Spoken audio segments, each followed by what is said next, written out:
हम भारतीयों का सोने से प्यार और लगाव किसी से छिपा नहीं है, चाहे रिटर्न कम ही क्यों ना हो। पिछले एक साल के रिटर्न में 11% की गिरावट और 5 सालों में नेगेटिव 9.27% रिटर्न के बावजूद भी भारत में सोने की खरीदारी में कोई कमी नहीं आई है। अगर यूएस के 22.9 टन से तुलना करें तो 2017 की पहली तिमाही में भारत में सोने की डिमांड 92.3 टन रही है। यूएस के 16.2 टन के मुकाबले भारत में निवेश की अगर हम बात करें 31.2 टन रहा है। फिजिकल सोने में खरीदारी पर लगाम लगाने के लिए सरकार ने सॉवरेन गोल्ड बॉन्ड योजना को और अट्रैक्टिव बना दिया है और अब आपको इसके लिए इंतजार नहीं करना होगा। ये योजना साल भर खुली रहेगी, लेकिन सोने को अपने पोर्टफोलियो में जगह देने का सबसे फायदेमंद तरीका आखिर कौन सा है? आज योर मनी का फोकस इसी पर होगा। नमस्कार, मैं हूं कविता थपलियाल और आज हमारे साथ शो में वाइस इन्वेस्ट एडवाइजर्स के हेमंत उस्तगी शामिल हो रहे हैं। स्वागत है आपका हेमंत जी।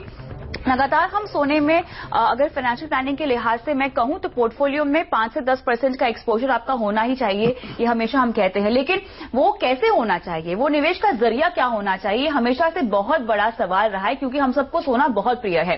फिजिकल गोल्ड तो लोग खरीदते ही हैं, गहने हो, बार्स हो, गिन्नियां हो, वो तो किसी हद तक भले ही कम क्वांटिटी में क्यों ना हो लेकिन आपके घर में जरूर होती है। लेकिन अगर मैं निवेश के एंगल समझना चाहूं तो गोल्ड फंड्स हम कहें, गोल्ड ETF कहें और अब गोल्ड बॉन्ड्स भी, जिनको और आकर्षित बना दिया है। सबसे पहले गोल्ड बॉन्ड की बात करते हैं।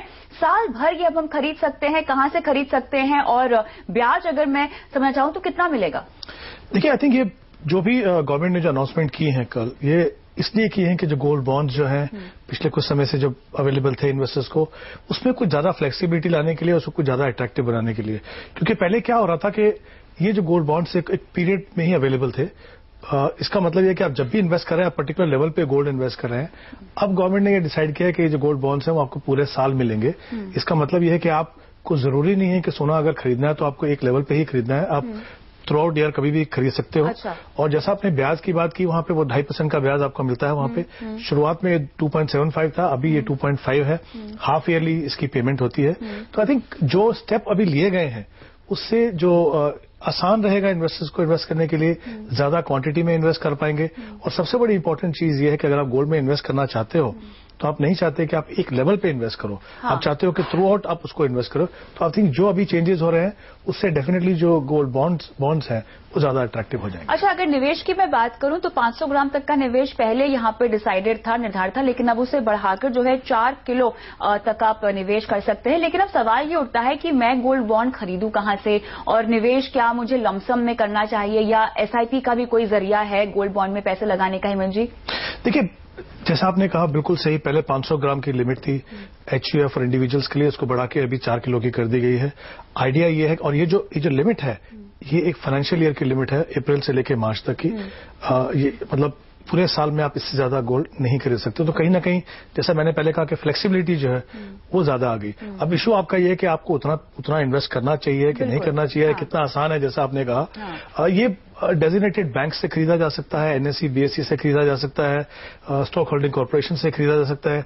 खरीदना तो बहुत आसान है, लेकिन इशू ये है कि आप किस समय पे खरीदें, कितना आपका एलोकेशन हो, वो डेफिनेटली वहां पे हमें ध्यान रखना पड़ेगा कि हम कितना पैसा गोल्ड में लगाएं। और क्लियरली जैसा आपने शुरुआत में कहा, हम हमेशा कहते हैं कि 5 से 10% आपका पोर्टफोलियो का होना चाहिए, लेकिन वो भी डिपेंड करेगा आपके इंडिविजुअल रिक्वायरमेंट के ऊपर। अगर आपके सारे गोल अगर लॉन्ग टर्म के हैं तो जरूरी नहीं कि उतना भी आप इन्वेस्ट करें, या कभी हो सकता है कि आप पर्टिकुलर स्पेसिफिक पर्पज के लिए आप गोल्ड खरीदना चाहें तो उससे ज्यादा भी हो सकता है। हाँ, लेकिन यहाँ पर अब कोई लॉक इन पीरियड भी है इसका? कितनी अवधि के लिए मैं इसमें निवेशित रह सकती हूँ और क्या मैं उस टर्म के पूरे होने से पहले गोल्ड निकाल सकती हूं? और क्या जब गोल्ड निकलेगा तो मुझे फिजिकल गोल्ड हाथ में मिलेगा? देखिए, बहुत अच्छा सवाल है ये। एक्चुअली जो गोल्ड बॉन्ड्स है वो उसका ड्यूरेशन जो है 8 साल का है। उसके पहले भी आप सेकेंडरी मार्केट में अगर आप डीमैट फॉर्म में लेते हैं तो आप उसको बेच सकते हैं। अच्छा। लेकिन उस पर टैक्सेशन का फर्क पड़ेगा और 5 साल के बाद विंडो खुलती है कि जो इंटरेस्ट की जो डेट है उसके अगर 30 डेज पहले अगर आप उनको इंटीमेट करें तो आप ये गोल्ड जो बॉन्ड्स हैं उनको वापस कर सकते हैं। वो 5 साल के कम्प्लीशन की बात है। ठीक है। यहाँ पे अभी ये समझना कि इसमें फिजिकल गोल्ड नहीं मिलेगा। हाँ। ये पेपर गोल्ड है।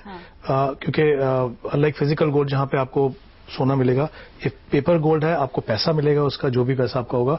और ये ध्यान रखिए कि जो गोल्ड बॉन्ड्स हैं, हालांकि ये सरकार इश्यू कर रही है तो आपकी जो बॉन्ड्स है वो सुरक्षित हैं, लेकिन जो उसकी कीमत है वो सुरक्षित नहीं है। हाँ। क्योंकि उसकी जो कीमत है वो गोल्ड प्राइस के ऊपर डिपेंड करेगी। तो ऐसा नहीं समझना है कि हम 8 साल के लिए इन्वेस्ट कर रहे हैं तो डेफिनेटली हमको उससे फायदा होके ही निकलेगा। अगर उस समय पे गोल्ड की कीमत अगर कम है तो आपको वो मिलेगी, अगर ज्यादा है तो वो मिलेगी। लेकिन जैसा आपने पहले कहा, अगर हम उससे पहले निकालते हैं, 3 साल से अगर हम पहले निकालते हैं पैसा, तो जो आपकी नॉमिनल जो इनकम टैक्स रेट है उसके ऊपर आपको टैक्स देना पड़ेगा।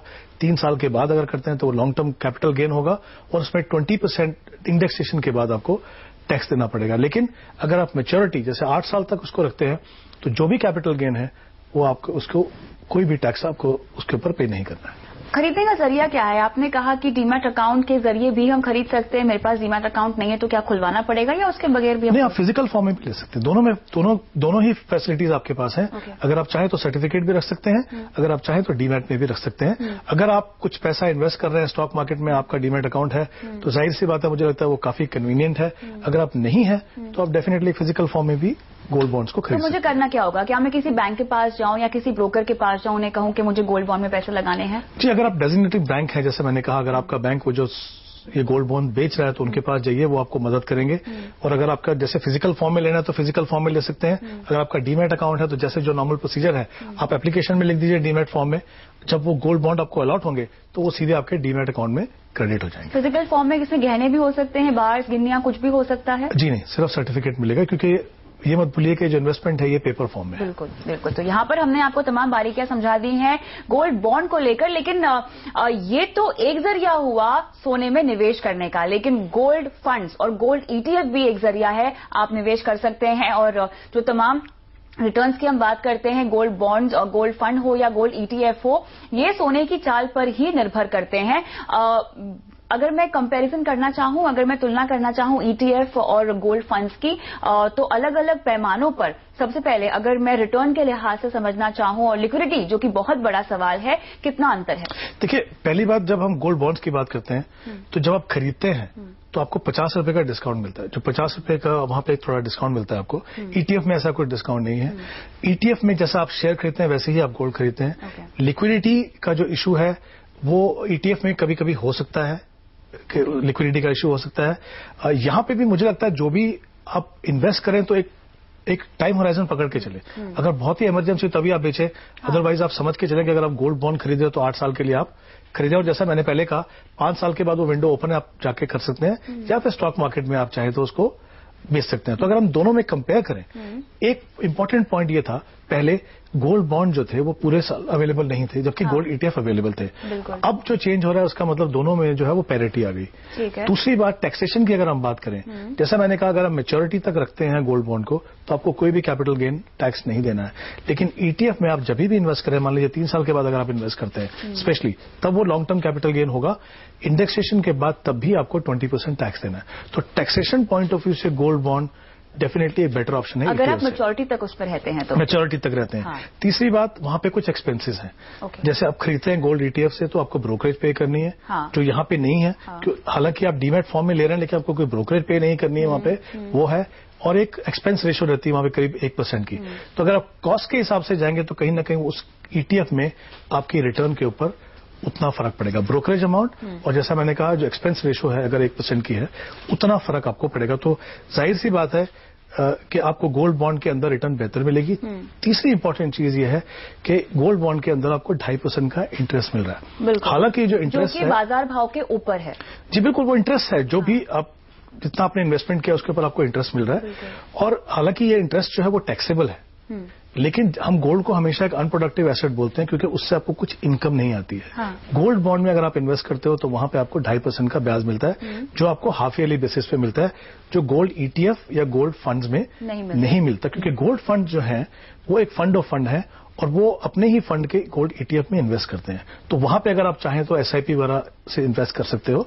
लेकिन अगर हम कंपेयर करें, चाहे वो रिटर्न पॉइंट ऑफ व्यू से हो, चाहे वो फ्लेक्सिबिलिटी हो, तो मुझे लगता है gold bond definitely gold ETF से बेहतर ऑप्शन बन रही है। 8 साल की अवधि के लिए अगर मैं गोल्ड बॉन्ड्स में निवेश की बात करूं तो मैं बाजार भाव के मुताबिक हर बार निवेश कर सकती हूं या उसमें भी एक ही बार निवेश करना है? नहीं, जैसा मैंने कहा पहले क्या था कि वो विंडो कुछ समय के लिए ओपन होती थी। अब सरकार ने कहा है कि ये ऑन टैप रहेंगे, मतलब पूरे साल पे अवेलेबल हैं।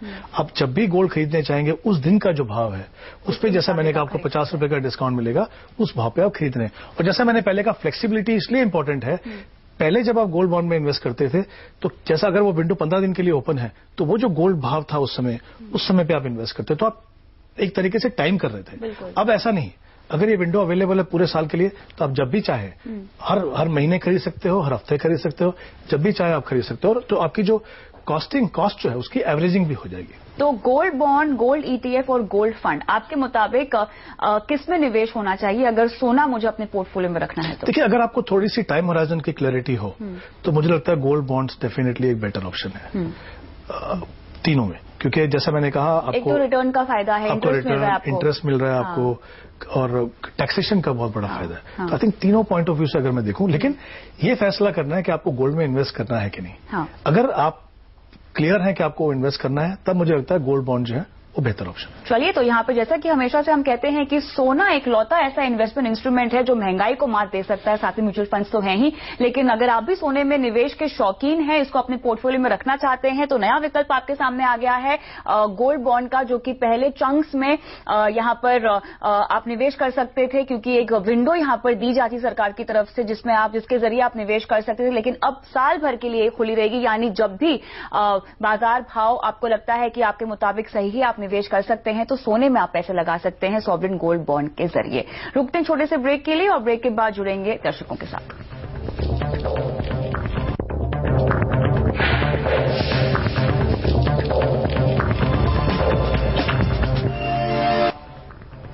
योर मनी में आगे बढ़ते हैं और अब जुड़ते हैं दर्शकों के साथ। पहला सवाल ईमेल के जरिए हर्षमा डेमला का हम लेते हैं और 25 साल की उम्र है इनकी और ये बोल रही हैं कि एक LIC पॉलिसी इनके पास है जिसे ये बंद करना चाहते हैं। लंबी अवधि के लिए इन्होंने 50,000 से 80,000 इसमें निवेश करना है, लेकिन क्या रिटर्न के मुताबिक अगर हम समझना चाहें तो क्या इसमें निवेश सही है या नहीं, और इन्हें शायद ये भी रियलाइज हो चुका है कि ये बेस्ट फॉर्म ऑफ इन्वेस्टमेंट नहीं है, ऐसा खुद बोल रहे हैं कि सबसे सही जरिया नहीं है निवेश का, इन्हें एक अच्छे निवेश में अपने पैसे डालने हैं। हमारे साथ इस बीच फोन लाइन पर भी हैं हर्षमा, नमस्कार। नमस्ते। मुझे बताइए कि आपकी कौन सी पॉलिसी है ये LIC की? मैंने एक पॉलिसी ली थी, मतलब मेरे पापा ने ली थी पॉलिसी, तो अभी उसमें ना मतलब टोटल हम 20 साल की है वो। ओके। तो अब हम चाहते हैं क्योंकि उसमें ज्यादा फायदा नहीं हो रहा है, तो हम चाह रहे हैं कि इसको वापस है ना मतलब कि बंद करके जितना भी अमाउंट मिल रहा है उसको लेके जो भी लाइक उसमें मिल रहा है 80,000 समथिंग। 80,000 आपको मिल रहा है, ठीक है। हाँ, और वैसे हम भर चुके 96 अभी टोटल हम दे चुके हैं। आपने पॉलिसी सरेंडर करने के बारे में जानकारी ली है LIC से? हाँ, हम पूछ के आए थे तो उससे यही बोला था कि आपको भी मतलब कर सकते हो, बट जो बेनिफिट है वो नहीं मिल पाएगा, पर टोटल अमाउंट जो कट के है वो मिल सकता है बस। आप ठीक है इस 80,000 रुपए से? हाँ, क्योंकि मुझे उसमें दिख नहीं रहा कि आप फ्यूचर का सोचे 20 साल के बाद उसमें 3.5 समथिंग कुछ मिलेगा टोटल अमाउंट। चलिए हर्षमा जी, इस बात की खुशी है कि आपको रियलाइज तो हुआ कि ये निवेश सही नहीं है और 3.5-4% आप खुद कह रही हैं कि आपको 20 साल के बाद मिलेगा, तो किसी भी निवेश विकल्प के मुकाबले अगर हम देखें तो यहाँ पे आपको नुकसान ही हो रहा है। तो जो अब 80,000 रुपए इन्हें मिलने वाले हैं इस पॉलिसी से, ये खुश है और सब मेरे ख्याल से ये डिसाइड भी कर चुकी हैं कि इस पॉलिसी से निकलना ही है। मुझे बताइए कि अब यहाँ से निकलकर इन्हें निवेश कर लेना चाहिए कहीं और? बिल्कुल करना चाहिए। मैं एक ही बात बोलना चाहूंगा यहाँ पे, जैसा आपने बिल्कुल सही कहा, उन्होंने डिसीजन बिल्कुल सही लिया है कि उनको लगा है कि ये जो ट्रेडिशनल प्रोडक्ट्स होते हैं, मनी बैक या जो एंडोमेंट है, वहां पे रिटर्न बहुत कम मिलता है।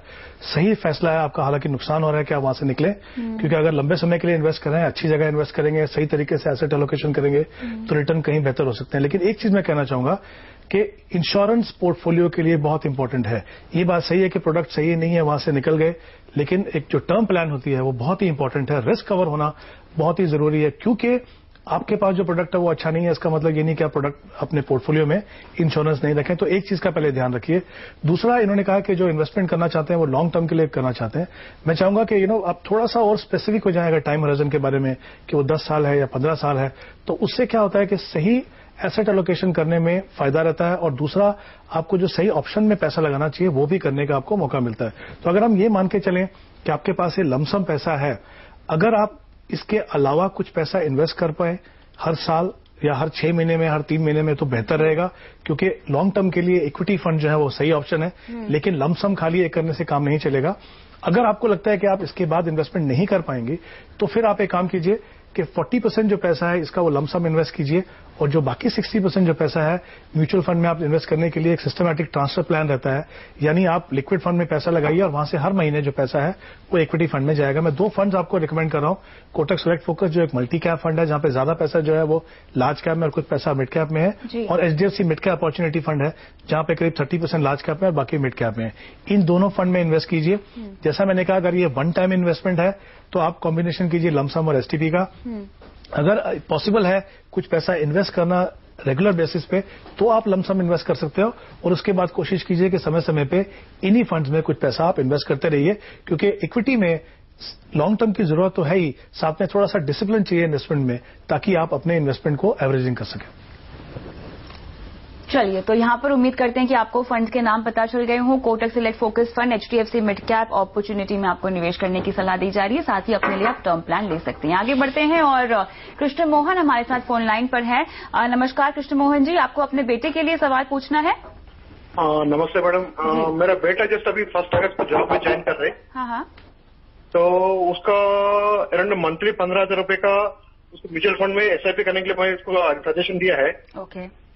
तो मैंने 5-5 हजार का 3 डिफरेंट म्यूचुअल फंड में करेंगे तो वो लॉन्ग टर्म के लिए अच्छा रहेगा, और उसका फिलहाल कोई गोल नहीं है उसके लिए। ओके, ठीक है। तो यहाँ पर कौन सा फंड सजेस्ट करेंगे? बिल्कुल, आप बताएंगे। आपको 15,000 रुपए आप चाहते हैं कि आपके बेटे को निवेश करने चाहिए म्यूचुअल फंड्स में, साथ ही टर्म प्लान भी आप जानना चाहते हैं कि कौन सा सबसे अच्छा है। फिलहाल कोई गोल नहीं है, लेकिन वेल्थ क्रिएशन के लिए ही सही, लेकिन निवेश की शुरुआत करना बहुत जरूरी है। अच्छा फैसला आपने लिया है अपने बेटे के लिए। कैसे होगा निवेश और क्या रणनीति अपनानी चाहिए, बताएंगे आपको इस छोटे से ब्रेक के बाद।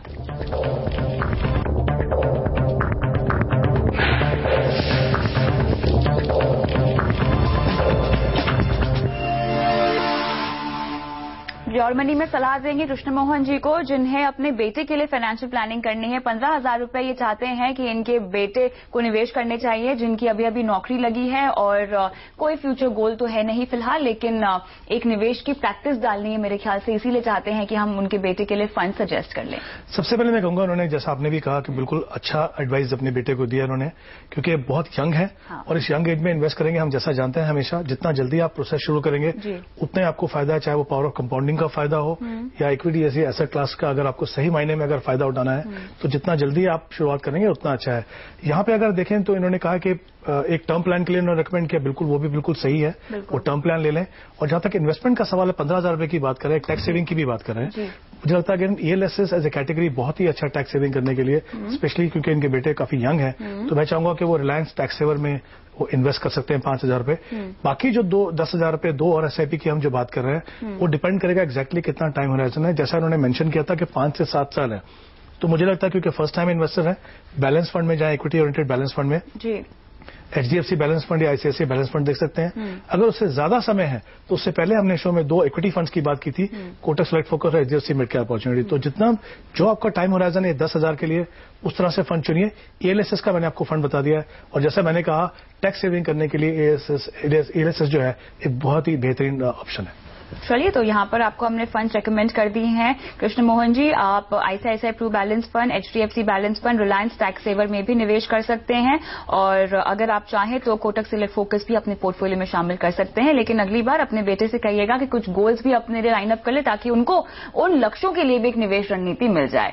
आगे बढ़ते हैं और सिद्धि सागर का सवाल लेते हैं। ये एक एनआरआई है, इनकी उम्र 25 साल की है, सालाना आय इनकी लगभग 15 लाख है, और लंबे समय के लिए ये टर्म प्लान एक तो लेना चाहते हैं अपने लिए, और साथ ही एसआईपी करना चाहते हैं म्यूचुअल फंड्स में। कहाँ निवेश करें, कैसे करें, जानना चाहते हैं हमसे। आई थिंक बिल्कुल सही है, और ये भी काफी यंग है, 25 साल की उम्र है, बिल्कुल सही समय है अपना इन्वेस्टमेंट प्रोसेस शुरुआत करने के लिए। और जैसा हम हमेशा कहते हैं कि अप्रोच आपकी होनी चाहिए गोल based investment approach. Financial planning करें या गोल बेस करें, गोल बेस करने से क्या होता है, आप डिसाइड कर पाते हैं कि किस एसेट क्लास में आपका पैसा जाए, कितना समय है, कितना टारगेट आप रखेंगे, और कितना पैसा एक एज्यूम रेट ऑफ रिटर्न के ऊपर डिसाइड करके कि कितना पैसा आपको हर महीने इन्वेस्ट करना है।